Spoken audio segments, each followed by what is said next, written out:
অসমতে আজি ৰাজ্যিক ভাষাৰ আমি মৰ্যাদা দিয়াত আমি সক্ষম হৈছো। আজি প্ৰধানমন্ত্ৰী নৰেন্দ্ৰ মোদী ডাঙৰীয়াৰ প্ৰয়াস আৰু প্ৰচেষ্টাত আজি সমগ্ৰ উত্তৰ পূবত ৮,০০০ বিদ্ৰোহীয়ে মূল খুঁটিলৈ ঘূৰি আহিছে আৰু এই সমগ্ৰ ব্যৱস্থাটোক নেতৃত্ব দিছে আমাৰ বড়োভূমিৰ পুৰণা বিদ্ৰোহী সংগঠনসমূহে।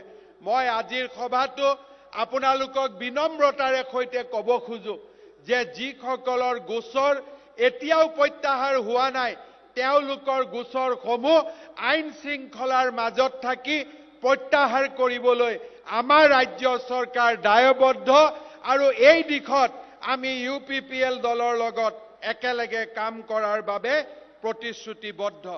শ্ৰদ্ধাৰ ৰাইজ, যোৱা কেইদিনমান আগতে আমাৰ কোকৰাঝাৰত যি অত্যন্ত সুন্দৰভাৱে ফুটবল প্ৰতিযোগিতা চলিছিলে আৰু লাখ লাখ লোকৰ যি সমাৱেশ হৈছিল সি বড়োভূমিত এক নতুন শান্তিৰ বাতৰি কঢ়িয়াই আনিছিল।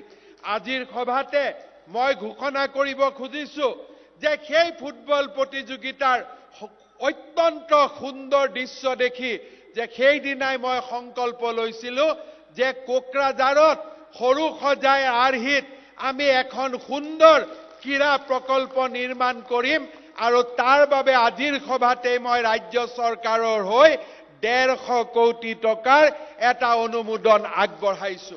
মই আশা কৰো যে মই অহা বছৰ যেতিয়াই কোকৰাঝাৰলৈ আহিম 6 মাহ সময় লাগিব আৰু এই 6 মাহৰ ভিতৰতে আমি নতুনকৈ ষ্টেডিয়াম নিৰ্মাণৰ কামো আমি আৰম্ভ কৰিব পাৰিম। শ্ৰদ্ধাৰ ৰাইজ, আজি এইখন এখন ৰাজনৈতিক দলৰ অধিৱেশন। এই ৰাজনৈতিক দলৰ অধিৱেশনত ময়ো এটা ৰাজনৈতিক দলক প্ৰতিনিধিত্ব কৰোঁ। বিজেপি দলৰ ৰাষ্ট্ৰীয় সভাপতি JP নাড্ডা ডাঙৰীয়াই আপোনালোকৰ এই অধিৱেশন সফল কৰাৰ বাবে অকল বাণী পঠুৱাই নহয়, টেলিফোন যোগেও ৰাতিপুৱা তেওঁ মোক কৈছিল মই যাতে আপোনালোকক তেখেতৰ শুভেচ্ছাৰ কথা অৱগত কৰোঁ। আজিৰ সভাতেই মই আপোনালোকৰ বাবে সুন্দৰভাৱে আজিৰ এই সুন্দৰ দিনটোত মই আপোনালোকক আনুষ্ঠানিকভাৱে ঘোষণা কৰিব বিচাৰো যে আগন্তুক লোকসভা নিৰ্বাচনতো বিজেপি আৰু UPPL দলে একেলগে প্ৰতিদ্বন্দ্বিতা কৰিব আৰু আমি আমাৰ মিত্ৰতাক আৰু অধিক আমি শক্তিশালী কৰাৰ বাবে প্ৰচেষ্টা আগবঢ়াম। শ্ৰদ্ধাৰ ৰাইজ, আজিৰ এই পবিত্ৰ দিনটোত মই পুনৰ এবাৰ বড়োলেণ্ডৰ বিকাশৰ বাবে মই শ্ৰদ্ধা নিবেদন কৰিছো। মই যেতিয়া বড়োভূমিৰ শ্বহীদসকললৈ শ্ৰদ্ধা নিবেদন কৰিছো, আপচুৰ আন্দোলনত নিহতৰ পৰা আনহাতে আন দিশত নিহত হোৱা প্ৰতিগৰাকী পৰিয়ালৰ উল্লেখ কৰাৰ লগতে বড়োভূমিত নিজৰ অধিকাৰৰ বাবে অবড়ো আন্দোলনৰ নেতৃত্ব লৈ শ্বহীদ হোৱা সকলকলৈকৈও মই মোৰ শ্ৰদ্ধাঞ্জলি জ্ঞাপন কৰিছো। কাৰণ মই বিচাৰো মৃত্যুৰ পিছত যেনেকে কোনো বড়ো আৰু অবড়োৰ পৰিচয় নাথাকে, ঠিক তেনেদৰে আজি আমি তেওঁলোকৰ আদৰ্শৰে অনুপ্ৰাণিত হৈ এই বড়োভূমিত বড়ো আৰু অনাবড়োৰ মাজত থকা সকলো পাৰ্থক্য আঁতৰাই সমন্বয়ৰ এডাল মহান সাঁকো আমি নিৰ্মাণ কৰিব লাগিব। উন্নয়ন আৰু প্ৰগতিৰ এক নতুন দিগন্ত নিৰ্মাণ কৰিব লাগিব।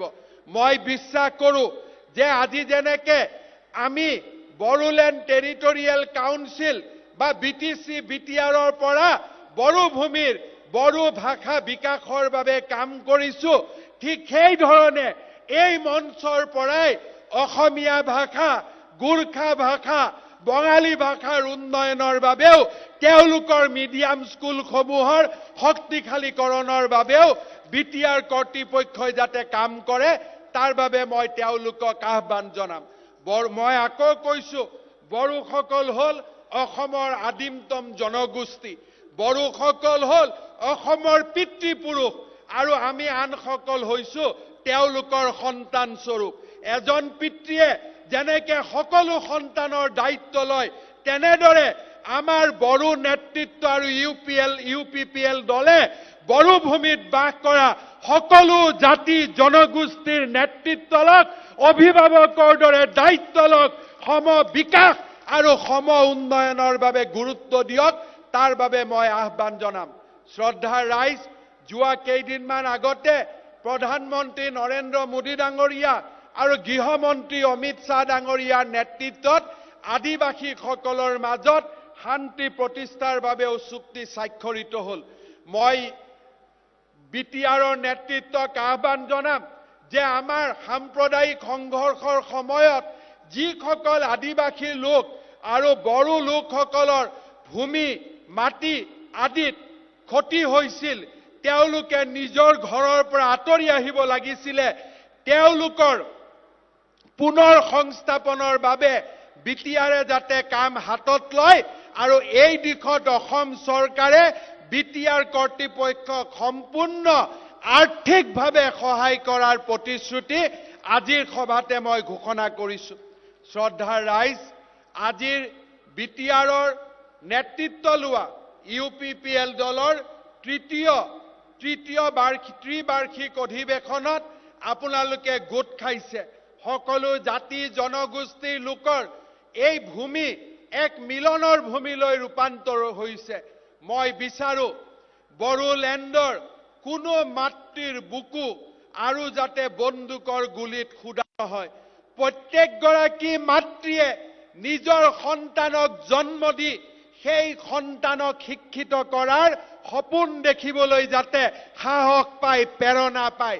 বড়োভূমিৰ পৰা যাতে বন্দুকৰ গুলি চিৰ জীৱনৰ বাবে নোহোৱা হৈ যায় আৰু শান্তিৰ কপৌ জুৰি এই বড়োভূমিত যাতে স্থায়ীভাৱে থাকিবলৈ পায়, তাৰ বাবে UPPL দলক সামাজিক ৰাজনৈতিক পৰিৱেশ নিৰ্মাণৰ বাবে মই দায়িত্ব আগবঢ়াম।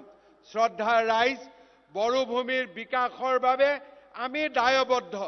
অকল স্বাস্থ্য খণ্ডতে নহয়, বড়োভূমিত যোগাযোগৰ ক্ষেত্ৰত আমি কেইবাটাও গুৰুত্বপূৰ্ণ কাম হাতত লৈছোঁ।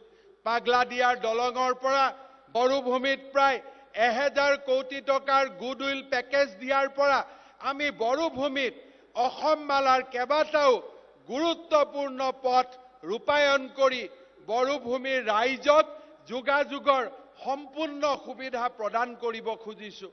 বড়োভূমিৰ দৰিদ্ৰ জনগণৰ বাবে আমি কাম কৰিব বিচাৰিছোঁ। আজিৰ সভাতে মই ঘোষণা কৰিব বিচাৰিছোঁ যে অহা 1 জানুৱাৰীৰ পৰা আমি বড়োভূমিৰ দৰিদ্ৰ লোকসকলৰ বাবে নতুনকৈ অৰুণোদয় আঁচনি, নতুনকৈ বিনামূলীয়া চাউলৰ ৰেচন কাৰ্ড দিয়াৰ কাম আমি আৰম্ভ কৰিম। তাৰ লগে লগে যিমান লোকৰ ৰেচন কাৰ্ড থাকিব, তেওঁলোকে যাতে 5 লাখ টকালৈকে অসম আৰু অসমৰ বাহিৰৰ হস্পিটালত বিনামূলীয়া চিকিৎসাৰ সুবিধা পায়, তাৰ বাবেও অহা 1 জানুৱাৰীৰ পৰা আমি নতুন আঁচনিৰ কাম হাতত ল'ম। পণ্ডিত দীনদয়াল উপাধ্যায়ৰ অন্ত্যোদয়ৰ আঁচনিৰ পৰা প্ৰেৰণা লৈ, অন্ত্যোদয়ৰ আদৰ্শৰ পৰা প্ৰেৰণা লৈ বড়োভূমিৰ প্ৰতিজন দৰিদ্ৰ ব্যক্তিৰ জীৱনৰ পৰিৱৰ্তনৰ বাবে আমি প্ৰতিশ্ৰুতিবদ্ধ। যোৱা 1.5 বছৰ আগতে মই ৰুণীখাটালৈ আহিছিলোঁ। ৰুণীখাটাত যি ধৰণে শিশুসকলক জীয়াই থকাৰ ন্যূনতম সুবিধাৰ বাবে ছিকিমত বিক্ৰী কৰিবলগীয়া হৈছিল, তেনেকুৱা ঘটনাই আমাৰ মনত দুখ দিয়ে। এই বড়োভূমি কৃষিৰ বাবে এক উৰ্বৰ ভূমি। বড়োভূমিত যিকোনো গছৰ উৎপাদন হ'ব পাৰে। বনভূমি ধ্বংস নকৰাকৈও আমি বড়োভূমিত মূল্যৱান ঔষধৰ এক সুন্দৰ অৰ্থনৈতিক পৃষ্ঠভূমি আমি নিৰ্মাণ কৰিব পাৰোঁ।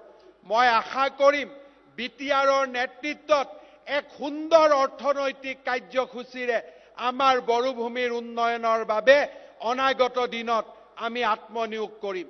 শ্ৰদ্ধাৰ ৰাইজ, আজিৰ এই সুন্দৰ দিনটোত মই পুনৰ এবাৰ UPPL দলৰ প্ৰত্যেকগৰাকী কাৰ্যকৰ্তাক ধন্যবাদ, অভিনন্দন জনাইছোঁ আৰু যোৱা দিনবোৰত অত্যন্ত সুদক্ষতাৰে বিটিআৰৰ নেতৃত্ব দিয়াৰ বাবে প্ৰমোদ বড়ো ডাঙৰীয়াক অভিনন্দন আৰু ধন্যবাদ জনাইছোঁ। মই বিশ্বাস কৰোঁ প্ৰমোদ বড়ো ডাঙৰীয়াৰ নেতৃত্বত এই বড়োভূমি এখন সুন্দৰ ফুলনিৰ দৰে জিলিকি থাকিব। উন্নয়ন আৰু প্ৰগতিৰে এই বড়োভূমি শান্তি আৰু প্ৰগতিৰ এক নতুন সুন্দৰ সোণোৱালী পৃথিৱীলৈ ৰূপান্তৰিত হ'ব।